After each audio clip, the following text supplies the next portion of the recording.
आज आपण एक अशा रॉयल आणि क्रांतिकारी कथेबद्दल चर्चा करणार आहोत, जी महाराष्ट्राच्या इतिहासात सुवर्ण अक्षरांनी कोरली गेली आहे. गोष्ट आहे एका हॉटेलची. पण हे हॉटेल फक्त चहा पाण्याचं दुकान नव्हतं, तर ते होतं सामाजिक क्रांतीचं केंद्र. तुम्ही ऐकलं असेल, राजश्री शाहू महाराजांनी एका दलित व्यक्तीला, गंगाराम कांबळे यांना हॉटेल काढून दिलं.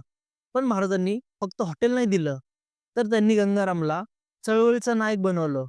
हॉटेल सुरू झाल्यावर पुढे काय झालं? गंगाराम कांबळे चहावाला म्हणून नाही, तर दलित चळवळीचा सिंह म्हणून कसे ओळखले जाऊ लागले? चला जाणून घेऊया आजच्या या व्हिडिओमध्ये. नमस्कार, आपण पाहता सावली कट्टा. वेळ होती 1900च्या दशकाची. कोल्हापूर संस्थानात शाहू महाराजांचा रुबाबदार कारभार चालू होता.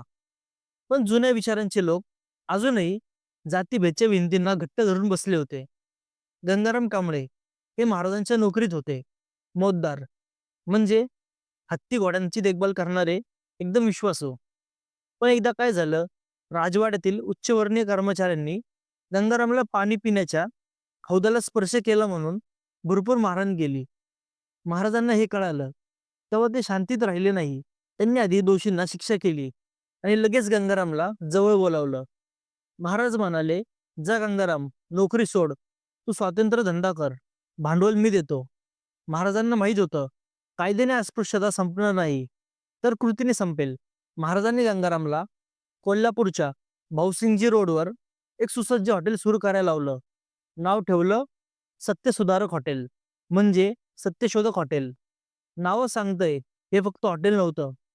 पण खरी क्रांती इथेच सुरू झाली. महाराजांनी स्वतः त्यांच्या रॉयल लवाजम्यासोबत दररोज सकाळी त्या हॉटेलवर चहासाठी यायला सुरुवात केली. महाराज स्वतः गंगारामच्या हाताचा चहा पिऊ लागले.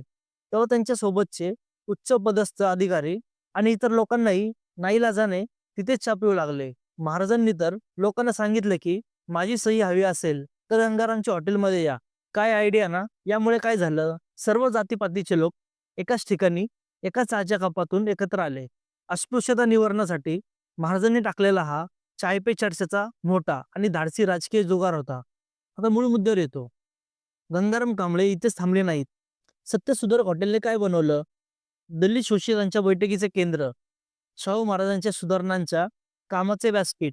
गंगाराम यांनी दलित प्रजा परिषद सारख्या संघटना उभारल्या. ते फक्त हॉटेलचे मालक राहिले नाहीत, तर ते कोल्हापूरच्या दलित समाजाचे पुढारी बनले. महाराजांच्या निधनानंतर गंगाराम कांबळे हे डॉक्टर बाबासाहेब आंबेडकरांच्या लढ्यात निष्ठावान कार्यकर्ता म्हणून कार्यरत राहिले. 1939 मध्ये कोल्हापुरात झालेल्या दलित प्रजा परिषदेचे ते अध्यक्ष होते. म्हणजे बघा, महाराजांनी गंगारामला फक्त एक व्यवसाय नाही, तर त्याला आत्मसन्मान दिला आणि त्या सामाजिक लढ्यासाठी सक्षम करून एक मोठा नेता घडवला. हा आहे खरा शाहू पॅटर्न. तर मित्रांनो, गोष्ट फक्त चहाची नाही, तर ते एका रॉयल किंगने एका सामान्य माणसाला दिलेल्या नेतृत्वाची आहे. ही कथा तुम्हाला प्रेरणा देईन. इतिहास फक्त वाचायचा नसतो, तर तो विचारात उतरवायचा असतो. तुम्हाला हा ज्वलंत इतिहास कसा वाटला? कमेंट करून नक्की सांगा. लाईक करा, सबस्क्राईब करा आणि घंटी दाबायला विसरू नका. भेटूया पुढच्या कडक एपिसोडमध्ये. तोपर्यंत जय महाराष्ट्र.